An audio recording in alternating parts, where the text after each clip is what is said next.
हसन फरीद, आपका physics teacher. Last time हम लोगों ने डिस्कस किया था बेस क्वांटिटीज और डिराइव क्वांटिटीज, और मैंने आपको ये बताया था लेक्चर के एंड पर कि एक तीसरी टाइप की क्वांटिटी भी है। तो आइए जरा देखते हैं वो कौन सी क्वांटिटी है। जब हमने बेस यूनिट्स और डिराइव यूनिट्स पढ़े थे तो जो हमारे पास general conference of weights and measures, ये जो इदारा था, इसकी जो कॉन्फ्रेंस हुई थी, उनमें इन्होंने देखा कि कुछ ऐसी क्वांटिटीज हैं ना जो बेस में आ रही है ना डिराइव में आ रही हैं, उनको उन्होंने ज्योमेट्रिक क्वांटिटीज का नाम दिया,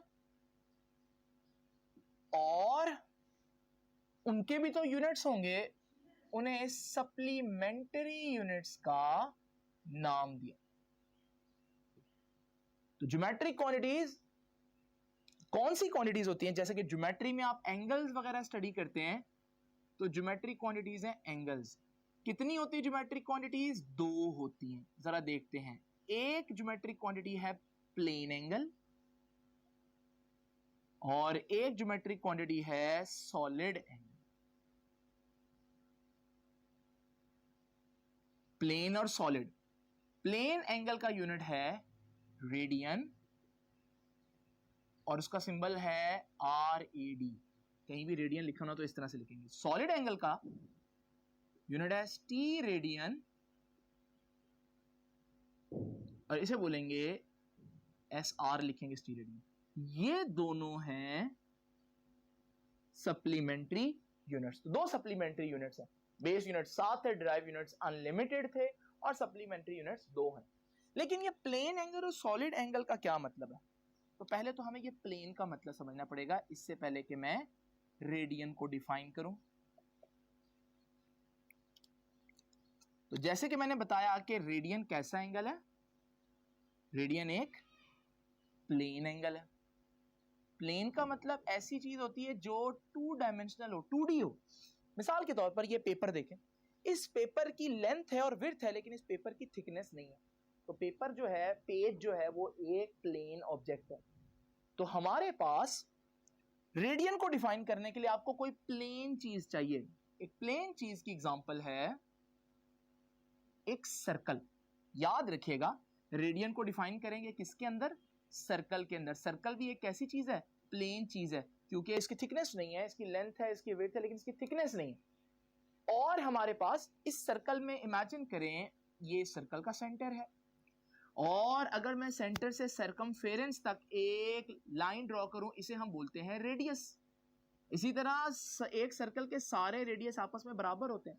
ये पूरे सर्कमफेरेंस का जो इतना हिस्सा आया है 2 रेडियस के दरमियान, इसको कहते हैं आर्क, और इसकी लेंथ को कहते हैं arc length.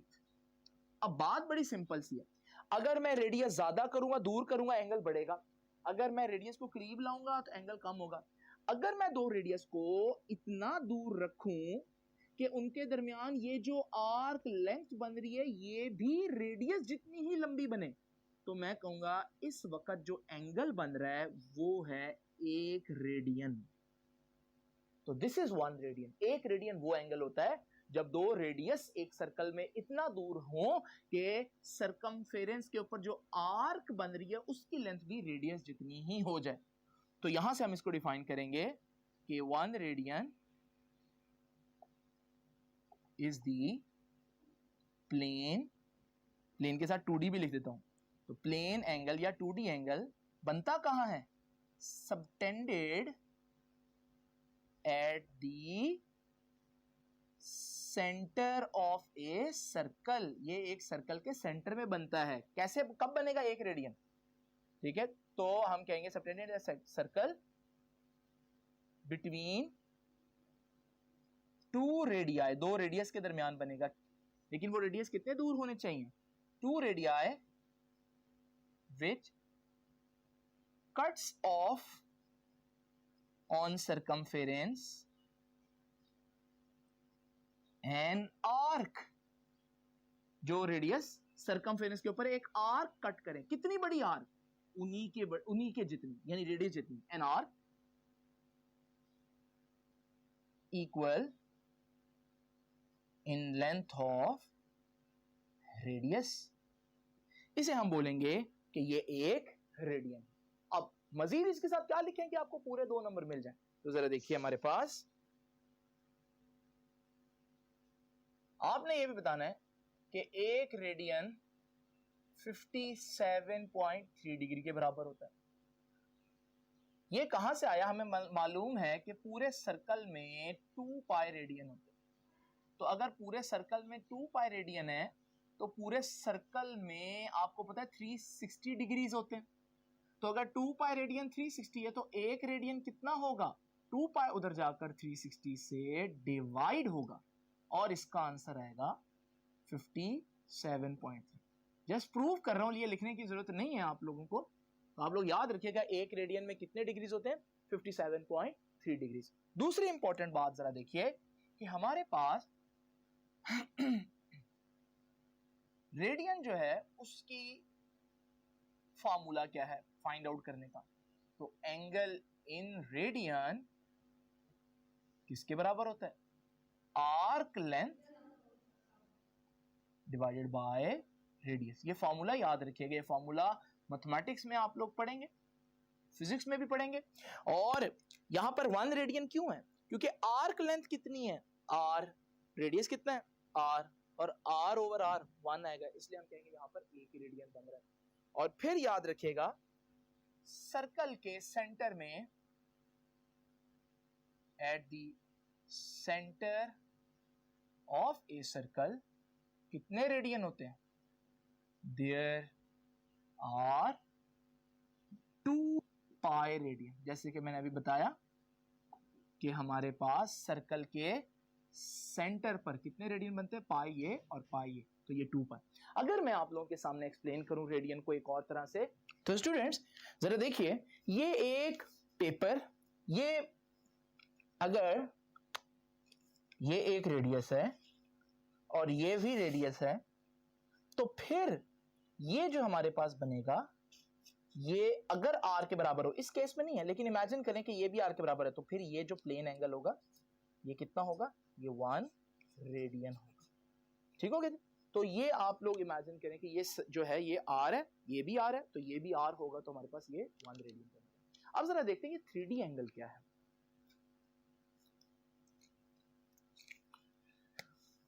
Now what is 1 स्टीरेडियन?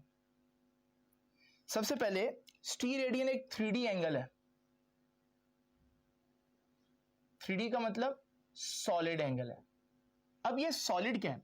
Just imagine करें कि मेरे पास एक सर्कल है और मैं इस सर्कल को देखूं तो इस सर्कल की तो सिर्फ 2 डायमेंशन है, लेकिन अगर मैं इस सर्कल को इसके एक्सिस पर रोटेट कर दूं तो अब आप अगर देखेंगे इस सर्कल को इस एक्सिस पर रोटेट करने के बाद ये एक सॉलिड सफेयर बन जाएगा। इसके हम बोलते हैं सफेयर क्योंकि इसकी थिकनेस भी है। दूसरी इंपॉर्टेंट बात जरा नोट करें, सर्कल के तो एक रेडियस होता था, 2 रेडियस बनते थे सर्कल में, लेकिन यहां पर अगर आप देखें तो सेंटर से सरफेस तक बहुत से रेडियस ड्रॉ किए जा सकते। तो ये डिफरेंट रेडियस ड्रॉ कर रहा हूं, और जब डिफरेंट रेडियस होंगे और उनके दरमियान में हमारे पास देखें एक लेंथ नहीं बनेगी जैसे यहां पर बनी थी पहले, यहां पर हमारे पास एक एरिया बनेगा। तो ये डायग्राम मैं आपके सामने जरा बनाता हूं। ये देखिए जी, ये हमारे पास वही डायग्राम है जो अभी मैंने आपको दिखाई। ये 2 रेडियाई मैं आपके सामने बना रहा हूं, असल में ये बहुत से रेडियाई हैं और इनके दरमियान में हमारे पास क्या बन रहा है? एक एरिया बन रहा है। अब सिंपल बात है, अगर हमारे पास ये r हो, ये भी r हो और ये एरिया r का स्क्वायर हो, तो फिर हम कहेंगे कि ये एंगल एक स्टीरेडियन। तो जरा देखें जी, इसको डिफाइन करेंगे कि स्टीरेडियन इज द 3D या सॉलिड एंगल कहां बनता है? Subtended at the centre of A sphere. वो एक सफेयर के अंदर बनता है, ठीक है? और कब बनता है? व्हेन एरिया, ये जो एरिया बनेगा ऑफ, इसे एरिया ऑफ पैच भी कह सकते हैं। Area of patch is equal to square of radius.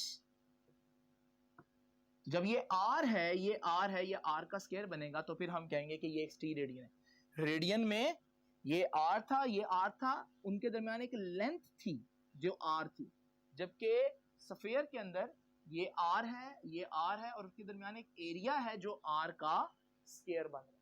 दूसरी बात जो आप लोगों ने याद रखनी है वो ये है कि इसका फार्मूला, तो फार्मूला इसका ये है कि एंगल इन टी रेडियन किसके बराबर होता है? वहां आर्क लेंथ थी, यहां लेंथ तो नहीं, यहां तो एरिया है, तो आप कहेंगे एरिया ऑफ पैच, और नीचे रेडियस से नहीं डिवाइड करेंगे जैसे हमने वहां किया था, बल्कि यहां रेडियस के स्क्वायर से डिवाइड करेंगे। दूसरी इंपॉर्टेंट बात, सर्कल स्फीयर के सेंटर पर कितने रेडियन, टी रेडियन बनेंगे? तो याद रखिएगा, at the center of a sphere there are 4 pi स्टीरेडियन, 4 pi स्टीरेडियंस होते हैं। तो ये है हमारे पास कुछ इंपॉर्टेंट बातें जो आप लोगों को स्टीरेडियन के बारे में याद रखनी है। एक आखिरी अटेम्प्ट आप लोगों को स्टीरेडियन और रेडियन के दरमियान फर्क समझाने की। तो ये देखिए जी, मैंने आपको बताया था कि अगर ये r है, ये r है और ये भी r हो, तो हमारे पास ये जो एंगल बनेगा प्लेन के ऊपर, ये हमारे पास 1 रेडियन होगा। लेकिन अब जरा इमेजिन करें, ये चीज है, जब ये सर्कल में थी ये तो प्लेन थी, लेकिन जब ये स्फीयर में आएगी तो इसकी भी 3 डायमेंशन होगी। तो आप यूं समझे कि ऐसे तीसरी डायमेंशन में इसकी थिकनेस आएगी। जब थिकनेस आएगी तो आप देखेंगे यहां पर अब लेंथ नहीं है, पहले जब इसकी थिकनेस नहीं थी यहां एक लेंथ थी, लेकिन जैसे ही ये हमारे पास 3D ऑब्जेक्ट बनेगा तो यहाँ एक एरिया आएगा, और यही वो एरिया है अगर आप इसको गौर से देखें, ठीक है। और हमारे पास अगर ये r है, ये भी r है, और दरमियान में r का स्क्वायर बने, तो हम बोलेंगे कि वो जो कॉर्नर है वहां पर जो एंगल बनेगा वो एक टी रेडियन होगा। वो कॉर्नर जो कॉर्नेटो का एंड वाला हिस्सा होता है जो सबसे टेस्टी होता है, वहां पर वो जो पूरा एंगल बनेगा वो एक टी रेडियन होगा, अगर ये r है सारे रेडियस और ये दरमियान में r का स्क्वायर बने। तो ये था हमारे पास सप्लीमेंट्री यूनिट्स का टॉपिक। अब आपसे मुलाकात होगी नेक्स्ट लेक्चर में, तब तक के लिए अल्लाह हाफिज।